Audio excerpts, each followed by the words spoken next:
엄마, 이번 주에 집으로 내려갈까 하는데 바쁜 일 없으시죠? 나야 바쁜 일이 뭐가 있니? 우리 아들 내려온다고 하면 일이 있어도 다 비워야지. 진짜 오랜만에 오네. 뭐 먹고 싶은 거 있어? 난 그냥 엄마 집밥이 제일 좋지. 근데 엄마, 이번에 나랑 같이 내려갈 사람이 하나 더 있는데? 누구? 친구 데려오려고? 그것도 좋지. 너 방 치워놓을 테니까 같이 하루 자고 가. 아니, 친구는 아니고 작년부터 만나는 사람이 있는데 이제 결혼해서 같이 살까 해요. 여자친구 부모님한테는 얼마 전에 인사드렸고 이제 엄마한테 인사드리려고요. 그래? 나야 좋지. 뭐 하는 사람이야? 나이는 몇 살인데? 그건 차차 말씀드릴게요.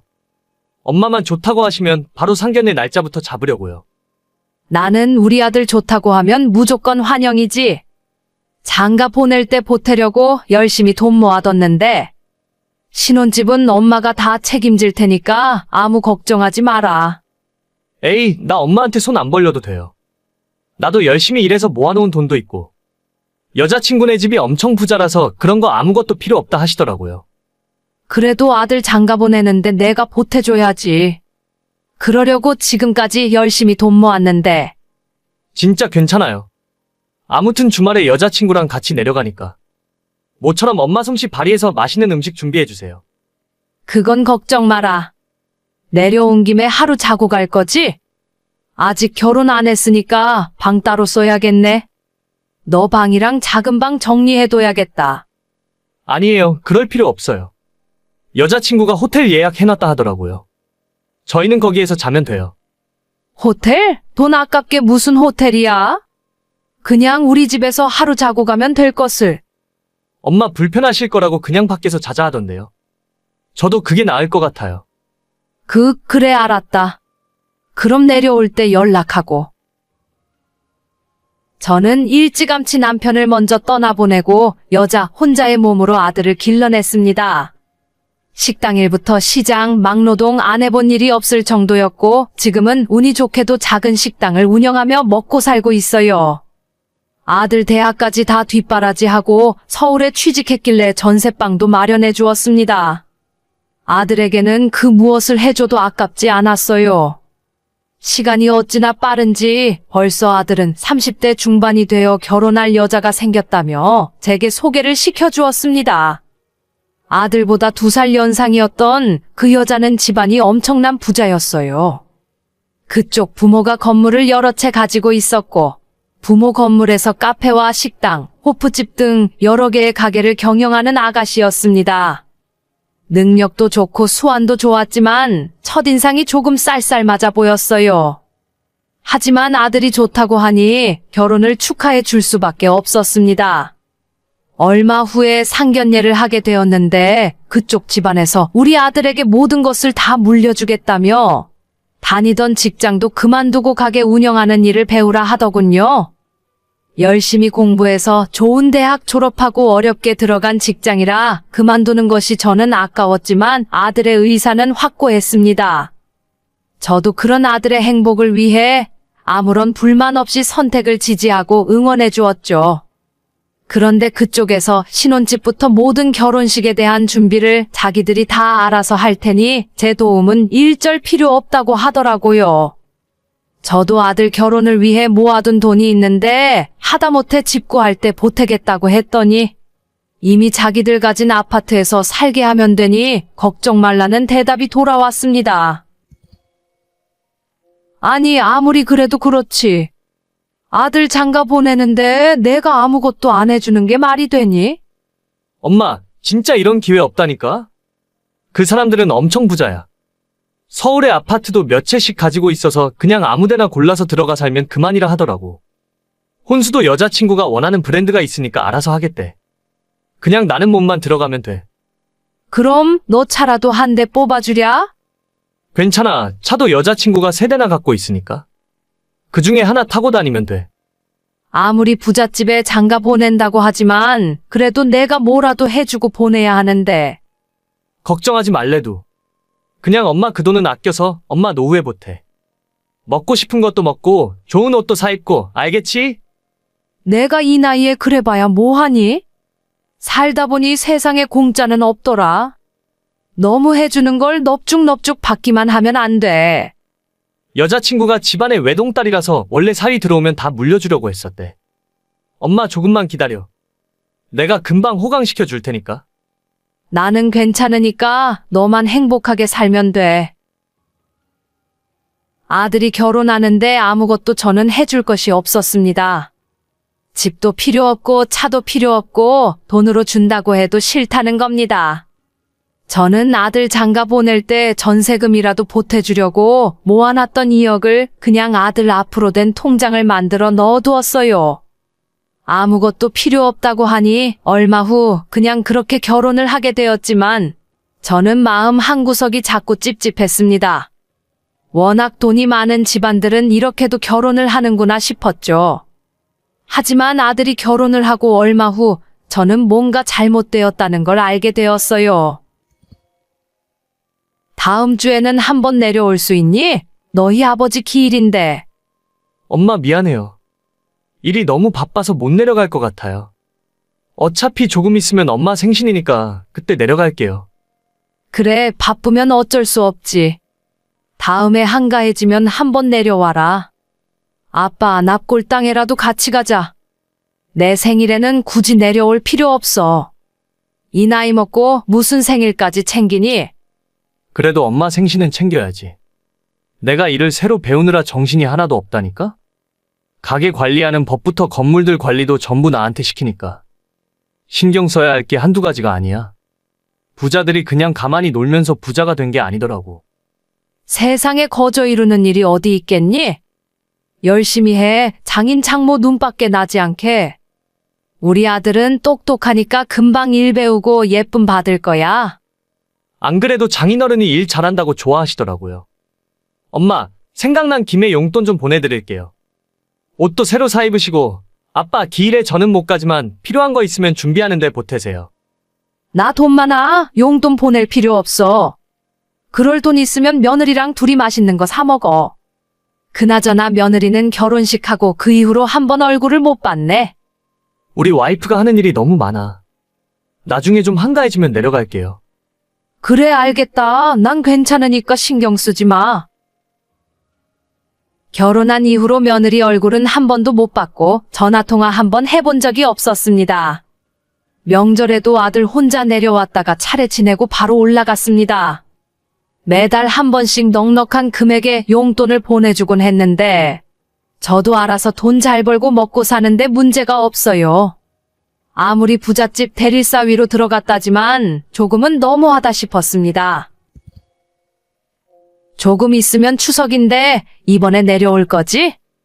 엄마 미안해요. 이번 추석은 못 내려갈 것 같아. 장인장모 모시고 해외여행 좀 다녀올게요. 너 올해 한 번도 안 내려온 거 아니? 지난 설에도 바쁘다며 안 왔고 아버지 기일에도 안 내려왔잖아. 엄마, 장인어른이 나를 엄청 좋아하셔. 이번 기회에 예쁨 받아야 빨리 나한테 다 물려주실 거 아니야? 이번엔 못 가고 연말에 한 번 내려갈게요. 용돈 필요하지? 200만 원 보냈어요. 차례상 필요한 거 쓰고 엄마 옷 한 벌 예쁘게 해 입으세요. 돈은 나도 있다. 돈 필요 없으니 신경 쓰지 마. 엄마 기분 나쁜 거 아니죠? 이해해 줄 수 있죠? 혼자 몸으로 고생해서 아들 키워놨더니 남 좋은 일 시킨 것 같네요. 아들은 1년에 한 번 얼굴 보기도 힘들어졌고 며느리는 결혼식 이후로 목소리 한 번 들어본 적이 없습니다. 그 집안 아들이 되어버린 아들이라 저는 이제 마음을 접으려고요. 아들 주려고 따로 모아뒀던 2억을 보태 지금 사는 집을 팔고 새 아파트로 이사가서 몸이라도 편하게 살 겁니다.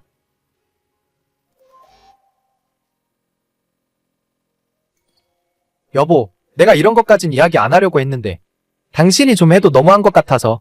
요즘에 우리가 잘 때 전기장판까지 틀고 자는데 굳이 보일러까지 틀어야 해? 갑자기 그게 무슨 소리야? 요즘 일기예보도 안 봐? 한파주의보래잖아. 1월 한겨울에 보일러도 안 틀고 사는 사람이 어디 있어? 어젯밤에 영하 10도가 넘었다고? 아니 그러니까 전기장판 하나 틀면 됐지. 무슨 보일러 난방까지 트냐고. 관리비가 한 달에 얼마나 나오는지 알아? 당신이 하루 종일 집에서 컴퓨터 쓰고 보일러 트니까 아파트 관리비가 30만 원씩 나오잖아. 아니, 내가 집에서 노는 사람이야? 나도 집에서 돈 벌고 일하잖아. 당신은 회사에서 겨울엔 난방되고 여름엔 냉방되니까 상관없겠지. 나는 집이 곧 직장이라고. 돈을 버는 건 당연한 거지. 내가 하는 말은 너가 하루 종일 집에 있으니까 전기나 가스를 좀 아껴서 쓰라는 거야. 돈을 벌면 뭐하냐? 관리비로 다 써버리는데. 아니, 진짜 웃긴다. 그럴 거면 나도 사무실 하나 얻어서 거기에서 일할게. 나는 하루 종일 집에서 일하는 사람인데 무슨 말을 그런 식으로 해. 내가 또 얼마나 뭐라고 했다고 그래? 같이 사는 집인데 아껴서 쓰라는 거야. 한 달에 내가 벌어오는 돈이 얼만데 전기세 5만 원, 10만 원 때문에 내가 이런 소리를 들어야 돼? 그럼 앞으로 일도 안 하고 집에서 전기도 안 쓰고 보일러도 안 켤게. 됐어. 내가 말을 안 하고 말지. 전기가스 좀 아껴 쓰라고 할 수도 있지. 그게 그렇게 화를 낼 일이야? 내가 벌어오는 돈을 생각해. 앞으로 또 이런 이야기 들을 거라면 개인 사무실 얻어서 나가서 일할 테니까 그렇게 알아. 저는 30대 초반에 동갑내기 맞벌이 부부입니다. 결혼한 지 2년째 되는데 남편과 저의 의견 차이가 너무 심하네요. 남편은 가난한 집의 장남으로 태어나서 절약하는 것이 몸에 배어 있습니다. 밖에서 외식하는 것도 별로 안 좋아하고 비싼 명품 물건에는 아예 관심도 없어요. 결혼한 지 벌써 2년이 넘었는데 아직까지 남편은 차도 한 대 없습니다. 보통 남자들은 다들 차를 좋아하지 않나요? 남편에게 중고차라도 한 대 사라고 했더니 나중에 아이를 낳고 차가 필요하게 되면 그때나 생각해보겠답니다. 취미생활도 없고 휴일에는 집안 소파에 누워서 하루 종일 TV만 봐요. 그게 돈이 가장 안 드는 일이라는 것이 그 이유입니다. 요즘 남자들답지 않게 성실하고 절약하는 모습이 좋아서 결혼했는데 같이 살아보니 완전 자린고비도 이런 자린고비가 없더라고요. 온 집안에 전기란 전기는 다 끄고 다니는 바람에 저녁 8시부터 저희 집은 컴컴한 어둠 속에서 살고 있습니다. 화장실 변기에도 물 채운 페트병을 넣어놓는 바람에 수압이 약해서 막히는 경우가 많아요. 제가 너무 답답해서 막힌 변기 뚫는 시간과 청소하느라 드는 물이 더 아까우니까 제발 그런 짓 좀 하지 말라고 해도 평생 이렇게 살아온 사람이라서 제 말을 무시합니다. 다른 건 다 이해하고 넘어가겠는데 겨울에 난방 안 떼고 여름에 냉방 못하게 하는 건 정말이지 미치고 팔짝 뛸 노릇이에요. 저는 맞벌이를 하고 있긴 하지만 하루 종일 집에만 있는 사람입니다. 결혼 전에는 저도 직장으로 출퇴근을 했었지만 2년 전부터 그놈의 전염병 때문에 자택근무로 일이 전환되었고 집에서 일을 하다 보니 제가 가진 기술로 회사 업무만 보는 것이 아니라 외부에서 일을 받아서 프리랜서 일도 같이 하고 있어요.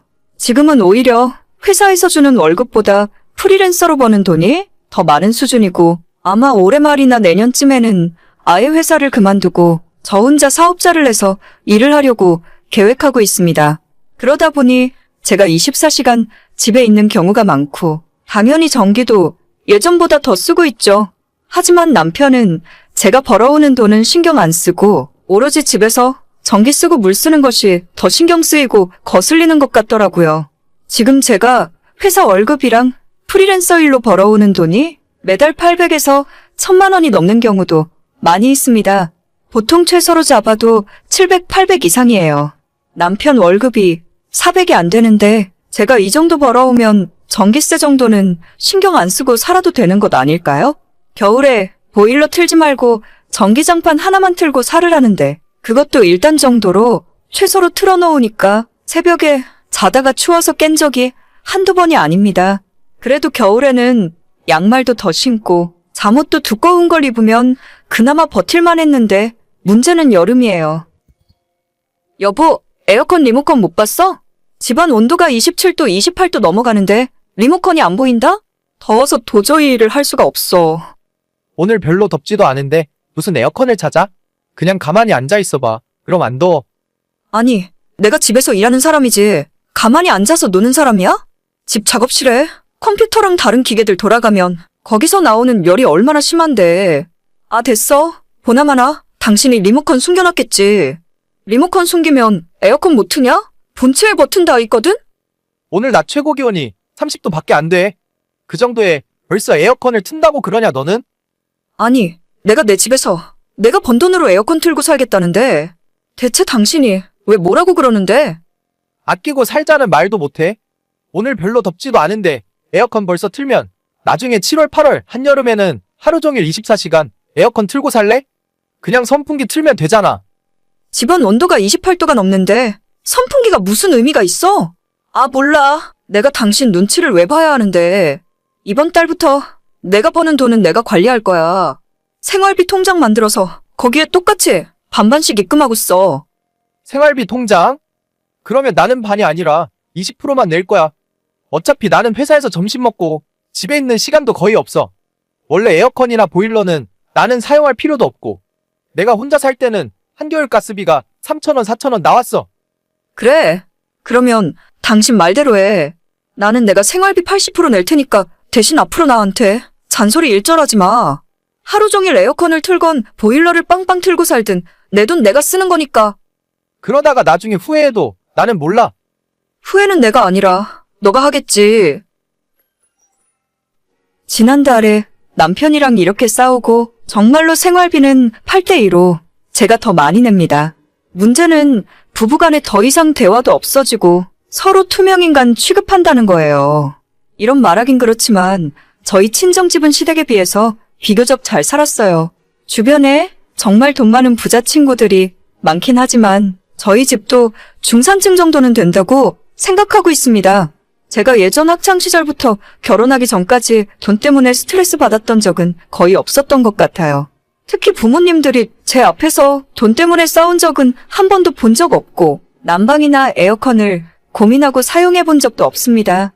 항상 부모님 두 분은 생활비로 쓰고 넘칠 만큼 많은 돈을 벌어오셨고 제 생각도 집에서 스트레스 받으며 악착같이 아끼고 살 바에야 일을 더 많이 해서 돈을 더 벌어오면 된다는 생각이거든요. 제가 한 달 내내 에어컨 안 틀고 땀 뻘뻘 흘리며 아껴봐야 전기세는 2만 원, 3만 원 차이예요. 그만큼 일을 더해서 10배, 100배 더 많이 벌어오면 되는 문제 아닌가요?